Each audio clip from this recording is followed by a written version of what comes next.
Seorang peneliti organisasi SCP sedang memantau kandungan garam dari tangki besar yang diisi air. Di dalam tangki tepat di bawah permukaan adalah massa besar logam berkarat. Meskipun beberapa bagian memiliki beberapa bintik dari permukaan mengkilap aslinya yang terlihat melalui eksterior merah tua. Peneliti tiba-tiba mendongak dari tugasnya. Apa ada orang lain yang mendengar suara itu? Itu adalah suara yang mengerikan, seperti potongan-potongan logam yang saling bergesekan dan menggores. Tapi tumpukan logam di dalam tangki tidak bergerak. Tetap saja suara-suara itu terus berlanjut, dan ketika peneliti terus menatap bongkahan logam yang tidak bergerak di dalam tangki, yang bisa dia pikirkan hanyalah menyelam dan membiarkan tubuhnya menjadi bagian darinya. Terendam dalam tangki air asin besar di organisasi SCP adalah sebuah objek, tapi mungkin cara yang lebih akurat untuk menggambarkannya adalah sebagai sebuah mesin. Disebut sebagai SCP-882, tangki penyimpanan mesin harus, menurut prosedur penahanan, diisi dengan setidaknya 40% air laut murni langsung dari laut. Jika pada titik manapun permukaan SCP-882 yang berkarat mulai menunjukkan tanda-tanda menjadi lebih seperti logam mengilap, maka persentase air laut harus dinaikkan menjadi 100% sampai logam itu benar-benar tertutup karat. Mencoba untuk menjaga logam berkarat itu mungkin terdengar seperti konsep yang aneh, tapi kamu akan segera melihat mengapa itu sangat diperlukan. SCP-882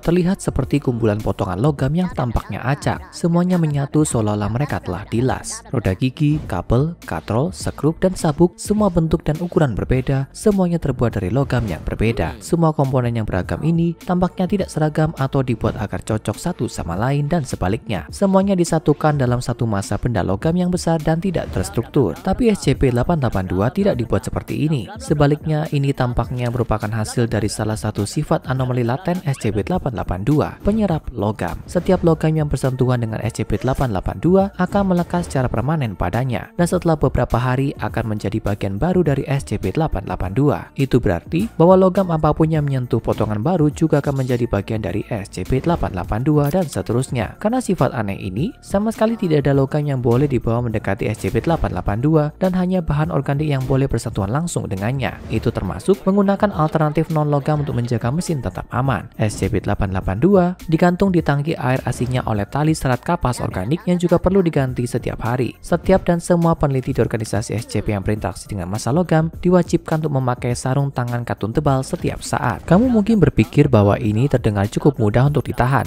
Jangan biarkan itu menyentuh logam, tidak masalah. Bahan organik saja, tidak diperbolehkan menghilangkan karat, tidak masalah. Staf organisasi yang bekerja dengan 882 mungkin merasakan hal yang sama, sampai mereka mulai mendengar suara SCP-882.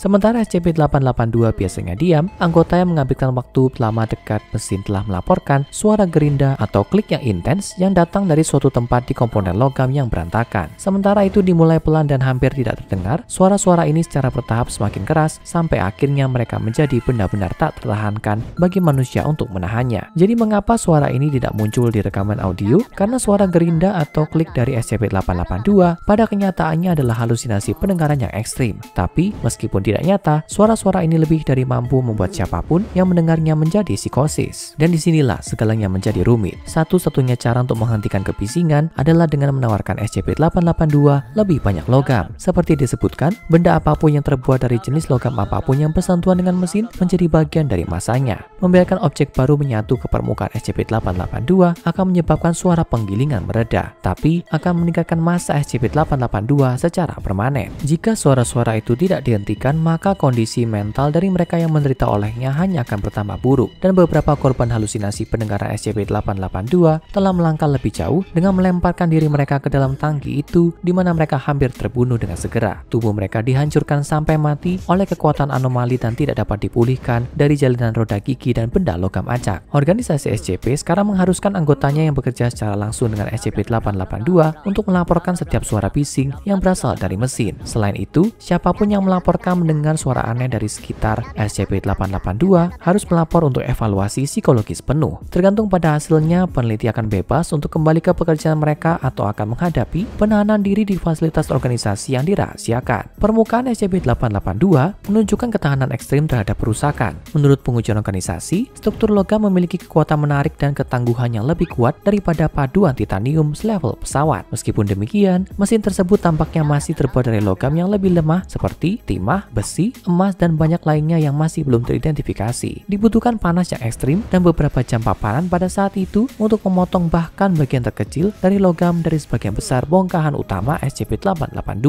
Tapi, dari mana mana asalnya? Organisasi SCP pertama kali menemukan SCP-882 di dekat kumpulan pulau di pantai timur Laut Pulau Banks, salah satu pulau besar di Kepulauan Arktik, Kanada. Anehnya, tidak ada satupun potongan logam dan bahkan biji logam bawah tanah tidak ditemukan dalam radius 1 mil dari tempat mesin itu ditemukan. Lebih aneh lagi, kota kecil yang terletak di dekatnya tampak ditinggalkan, dengan tanda-tanda bahwa kota itu tidak memiliki kehidupan manusia selama beberapa tahun. Kumpulan komponen logam yang menyatu yang kemudian disebut SCP-882 ditemukan terendam air laut. Mesin itu dilapisi karat dan organisasi telah memilih untuk menyimpannya dalam keadaan berkarat yang sama selama mesin itu disimpan sejak penahanannya. Mengapa? Karena ketika anggota organisasi pertama kali mencoba mengeluarkan SCP-882 dari air dan karat mulai mengelupas dari permukaan logam SCP-882, roda gigi dan rodanya mulai berputar. Anggota organisasi di lokasi tidak yakin apa tujuan mesin itu tapi ingin menghentikannya jika terbukti mematikan. Sejumlah upaya penahanan yang naas terjadi segera setelah itu dengan siapapun yang terlalu dekat dengan SCP-882 mendapati diri mereka ditarik ke dalam masanya dan dihancurkan sampai mati di antara roda penggerak. Setelah beberapa kecelakaan yang mengakibatkan kematian anggota organisasi, Dr. Charles Gears mengizinkan penggunaan SCP-2519 untuk membantu menghentikan pergerakan roda gigi SCP-882.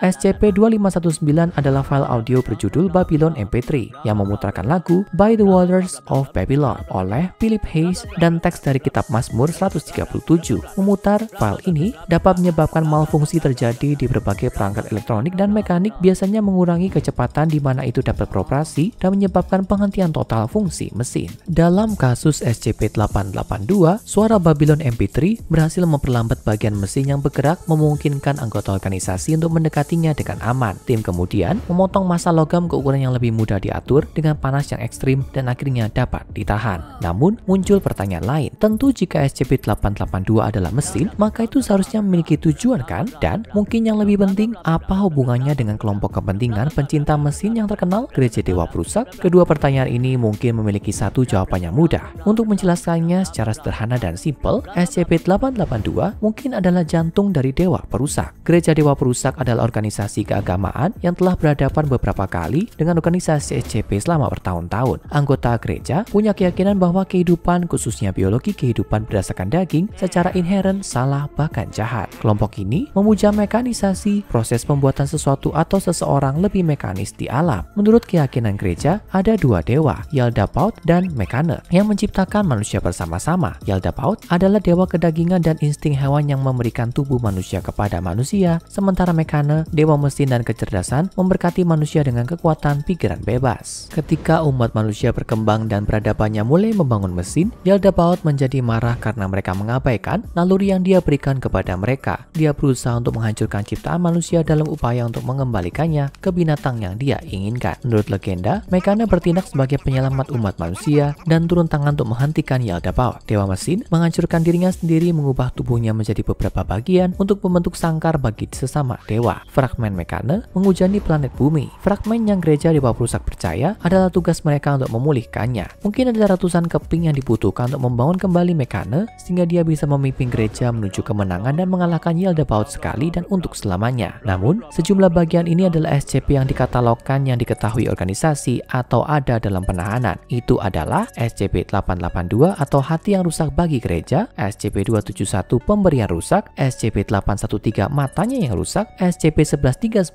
lidahnya yang rusak, SCP-635 pikirannya yang rusak, dan akhirnya darahnya yang rusak yang mengacu pada SCP-217. Seringkali menggunakan teknologi anomali, anggota gereja Dewa Perusak berniat untuk mengungkap atau mencuri berbagai komponen ini. Tujuan utama gereja adalah untuk menyatukan potongan-potongan yang benar dan sepenuhnya mengembalikan bentuk Mekane. Adalah harapan mereka bahwa dia akan membimbing mereka menuju pencerahan intelektual dan memberkati mereka dengan bentuk-bentuk mekanis yang baru sehingga mereka dapat membuang tubuh, daging, dan darah mereka saat ini. Namun, organisasi dan gereja tentu bukan satu-satunya kelompok yang punya ketertarikan pesona pada SCP-882.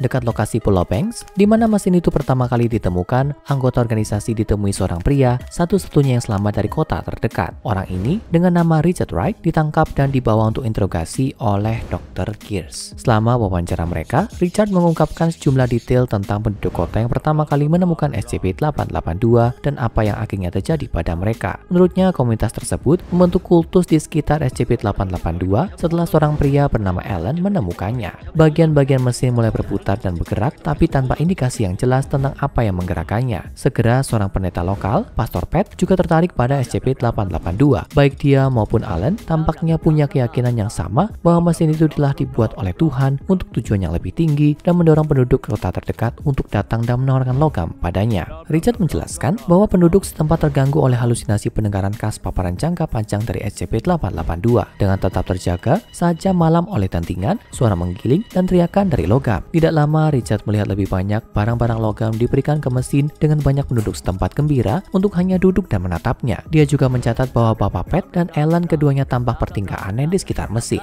bersikeras bahwa semua logam yang telah ditambahkan masih tidak cukup. Kemudian suatu malam saat komuni di depan SCP-882, Pastor Pat mengambil tang dan mulai mencongkel tambalan logam penduduk kota. Richard menyaksikan dengan ngeri saat pendeta itu mencabut gigi dari mulut orang-orang biasa dan melemparkannya ke SCP-882, tapi tetap mengklaim itu tidak cukup. Kemudian dia menyerang Allen, menuduhnya menyembunyikan logam dari mesin besar di dalam tubuhnya. Penduduk kota menyalahkan Allen yang pertama menemukan SCP-882 dan melemparkannya dengan pinggul logamnya ke dalam mesin. Tubuhnya hancur di bawah bagian yang bergerak. Untungnya SCP-882 tetap tertahan. Setidaknya untuk saat ini sampai anggota gereja Dewa Perusak menemukan cara untuk menyatukan kembali hati dewa mereka dengan bagian lain dari tubuhnya yang tersebar dan Mekana dapat bangkit kembali. Hasil yang para penyembah ingin capai dengan sesegera mungkin. Sekarang tonton SCP-055 anti-meme atau tidak diketahui dan SCP-1981 Ronald Reagan terpotong saat bicara dan SCP-095 untuk mengetahui lebih banyak teka-teki di organisasi SCP dari SCP Terungkap.